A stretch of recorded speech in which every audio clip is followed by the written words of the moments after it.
نحمده ونصلي على رسوله الكريم۔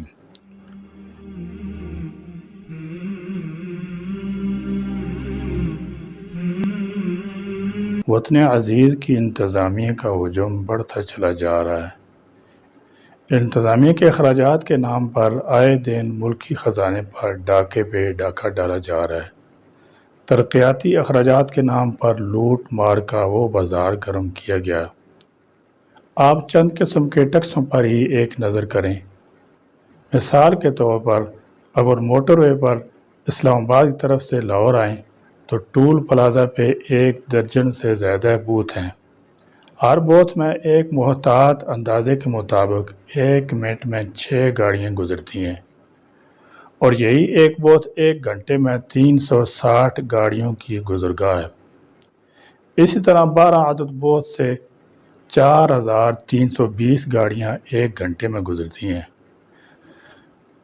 اور 24 گھنٹوں میں 1.25 لاکھ کے قریب گاڑیاں گزرتی ہیں۔ اسلام آباد سے لاہور تک کا ایک کار کا ٹیکس 1000 روپیہ ہے، اور اسی طرح بڑی گاڑیوں کا 4-5 ہزار تک یہ ٹیکس چلا جاتا ہے۔ ہم اگر ایوریج ایک گاڑی کے ٹیکس صرف 1000 ہی لگائیں تو اس حساب سے 24 گھنٹوں میں یہ پلازہ کم از کم 10.5 کروڑ روپے جنریٹ کرتا ہے۔ اسی طرح ملک بھر کے موٹر ویز اور ہائی ویز پر ان ٹول پلازوں کی تعداد گن لیں اور پھر ان کو کروڑوں سے ضرب دیں تو یہ صرف ٹول ٹیکس کی مد میں روزانہ کے حساب سے اربوں روپے حکومت کے خزانے میں جمع ہو جاتے ہیں۔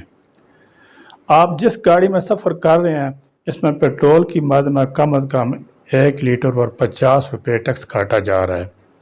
آپ حساب کریں کہ روزانہ لاکھوں گیلن کے حساب سے جو پیٹرول ڈیزل کنزیوم ہو رہا ہے اس کا ٹیکس بھی روزانہ اربوں روپے کے حساب سے حکومت کے خزانے میں جا رہا ہے۔ آپ جس گاڑی میں سفر کر رہے ہیں اس کو جب خریدا جاتا ہے تو جتنی گاڑی کی قیمت ہوتی ہے اتنا ہی اس پر سیلز ٹیکس اور کسٹم ڈیوٹی بھرنی پڑتی ہے۔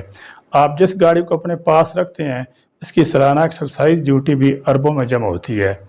آپ کی بجلی کا بل اگر 10,000 روپے ہے تو اصل بجلی کی قیمت 2-2.5 ہزار نکال کر بقیہ 7,500 ٹیکس ہے جو ماہانہ ہر کسٹمر سے کاٹا جاتا ہے اور اربوں کے حساب سے حکومت کے خزانے میں جمع ہوتا ہے۔ اسی طرح گیس کے بل پر بھی اسی شرح سے ٹیکس لگ رہا ہے اور خزانے میں جمع ہو رہا ہے۔ آپ ایک میڈیکل سٹور سے 300 روپے کی دوائی خرید رہے ہیں، ایک محتاط اندازے کے مطابق اس پر تقریباً 40-50 روپے تک سیلز ٹیکس ہے جو کہ خزانے میں جا رہا ہے۔ آپ ہوٹل میں کھانا کھا رہے ہیں، آپ کا بل 5000 آ گیا تو اس پر تقریباً 700-800 کے قریب آپ سے ٹیکس کاٹا جائے گا۔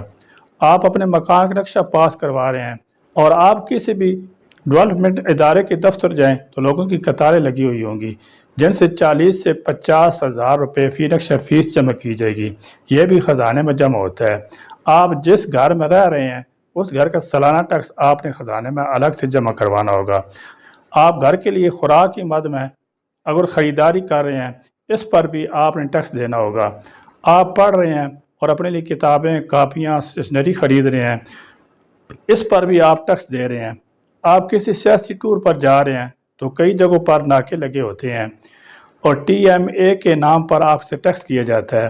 آپ بینک میں اپنے پیسے جمع کرتے ہیں یا نکالتے ہیں اس پر آپ نے ٹیکس دینا ہوگا، اور آپ جتنی مرتبہ بھی ایک ہی رقم نکالتے اور جمع کرتے رہیں گے اب اس پر ٹیکس دیتے رہیں گے، حتیٰ کہ آپ مر گئے تو آپ کے ڈیتھ سرٹیفکیٹ بنوانے کے لیے بھی آپ کے عزیز و اقارب کو ٹیکس دے کر سرٹیفکیٹ لینا پڑے گا وغیرہ۔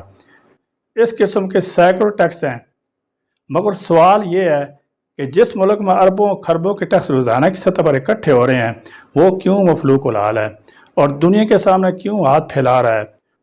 حکمران طبقہ شہری عوام پر سینکڑوں قسم کے ظلمان ٹیکسوں کے ذریعے کیوں ظلم ڈھا رہا ہے، اور عوام کو بھی حکومت کے ظلم کے سامنے ڈٹ کر کھڑا ہونا ہوگا۔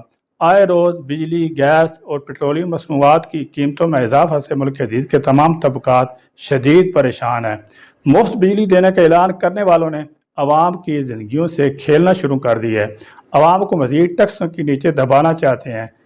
جاگیرداروں سے کوئی ٹیکس نہیں لیا جا رہا، بڑے لوگ مزے کر رہے ہیں۔ اس کے لیے ہر آنے والے نئے بجٹ میں مقتدر طبقوں اور انتظامی اخراجات کے مطالبات زر کی ایک لمبی فہرست بنائی جاتی ہے۔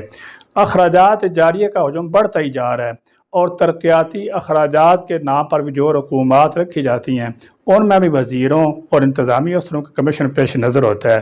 اس طرح قومی خزانے پر ہر گزرتے دن کے ساتھ ساتھ بوجھ بڑھتا جا رہا ہے۔ یہاں کے مقتدر طبقات اور سیکورٹی خدمات کے نام پر قومی خزانے پر بوجھ بنتے جا رہے ہیں، اور پھر ان کے درمیان ملکی خزانے سے مال جھپٹنے کے لیے بھی آپس میں جنگ و جدل بھی ہے۔ مال لوٹنے والے یہ تمام طبقے قومی خزانے سے مال جھپٹنے کے لیے ایک دوسرے پر دست درازی کرتے ہیں اور لوگوں کی معاشی زندگی کو نقصان پہنچانے کی کوشش کرتے ہیں۔ آج کچھ ایسی صورتحال ہمارے ملک کو درپیش ہے۔ ایسے میں باشعور لوگوں کی ذمہ داری ہے کہ وہ ملک اور قوم کی ترقی اور معاشی خرابی کے ان اسباب کا جائزہ لے کر قومی جمہوری بنیادوں پر ملکی ترقی کے لیے سوچیں اور درست سمت میں اقدامات کے لیے شعوری جد و جہد اور کوشش کریں۔